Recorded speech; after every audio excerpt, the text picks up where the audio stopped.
Nyaxo urabibona gute se kuba mbaye umuyobozi noneho wanyu? Shabwa papa Joy yegujwe ukabusubiyeho ni byiza. Nyaxo witonde njye nataza kukuvuna izo mbavu uranyumva neza. Keka ndi butinye kubwira umuyobozi ko wari utwivuganye mu gihe wari wamusimbuye. Kuki ari wewe wenyine ubivuze kandi papa Benjamin? Aho tubaza abandi twumva. N'abantu mwe byo Nyaxo avuga nibyo ra namwe murabihamya. Papa Joy ni icyebe kigenda. Kirama ubundi mu rukiko habera mwiki tubwire. So bafungira abantu? Nyaxo ubwo Kiramana afite ubwenge gira icyo umubwira kabisa. Yewe aperiye we murenganye n'ubwenge ni buke. Kirama none se muri gereza cyangwa muri brigade hakorerwa mwiki? Byo bakora byose nibinde. Mama Shami wowe hari ikibazo bifiteho koko mbwira. Muyobozi rero nazi ko papa Benjamin rogero tugira inama. Kusuka uvanga kanyanga n'amata we. Nyaxo ko wirakaza se kandi agutwaye cyari izina ryawe wavuze. Abuzwa n'iki kumurengera sarinda kandi muturanye. Ngo iki Nyaxo kuko ibyo bintu bivuga urumva ari byo ngo iki? Amashamira nakomeza tubwire. Mama Shami komeza utwibwire urekerane na Nyaxo. Urumva muyobozi twe twaje papa Joy muzima hashize iminota ingahe ntidutangiye inama abaradusaranye. Ubwo se mwari mwaje kwiga kuyihe ngingo kuko nk'ubwo ngubwo? Yari yakanayitubwiye se. Nyaxo reka ngoreke nitabe nsabi. Nsabi ngo bimeze bite sha? Ejo ntari we wazanye inyundo n'imisumari nguje kunkwikirira igitanda sha. Yego rwose ni njyewe. Niki cyabaye se kandi? Uzuko kiri kunyeganyega none byagenze gute? Ntibishoboka ubwo se byagenze gute nigikomeye se? Kujaho rimwe bikanyeganyega wagira ngo arabiranduye. Nsabi ko nari nagikomeje ubwo byagenze gute koko mbwira. Gerageza niba uzanye umusumari uragenda na 12 gusa barizo zamadekamo. Reka nze nkurebere ariko nawe gabanya izo mbaraga zawe Nsabi. Byongeye biranyeganyega nyine.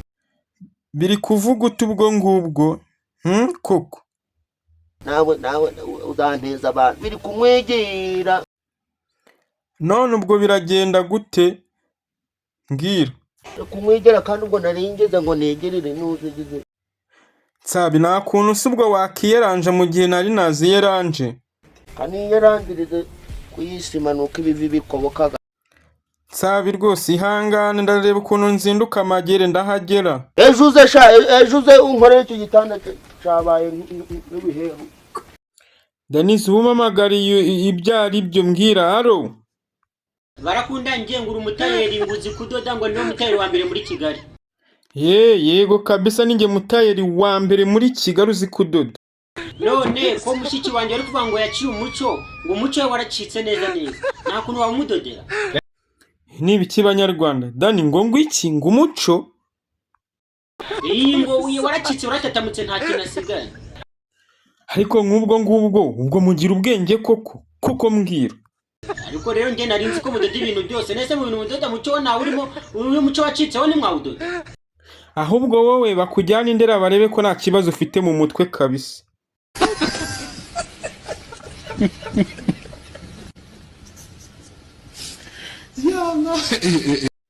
Nsabi nta muntu kwakuye koko wamwitabye ninde kwakuye? Umuntu wanyakurezwa hano kumbaga mpari nje nyine. Nsabi warunuwe dore nafande araguhita nafande. Attention! Zamura kaguru itukubita guca ufunge. Nsabi hari igihe wafunga bakagufungisha nyoko kabisa. Kizinyota. Umuhogo guragize intuzi gize. Nsabi sha wamese utwo twenda koko girira vangirira vuba. Nsabi mese imyenda. Rego ziko rubanda bazi gusuzugura. Nsabi ngaho igana nk'umufande numve basi. Zinje mbaye umufande ntaho byambera. Nanjye nakubwiye ngo igane kuba umufande twumve. We shantag! Sabisha! Jakunyandera ibiraha. Ngaho se Nsabi nyereka karasisi basi uzi cyangwa wakora. We! Indakubwiye ngo ujyamire. ubwo muri ako kanya ni nk'iki wahita ko waka nk'umukozi wawe akaguha? igikoma ni inywera. Bagahita banzanira igikoma nkanywa. Nsabi, urumva bakuzanira nk'igikoma kingana gute koko? Jagi yuzuye. Nk'umupatoro. Nsabi, reka nkubwire, Kiramani nagusanga mu myenda yarakurose. Randasazi n'uwiwanyu.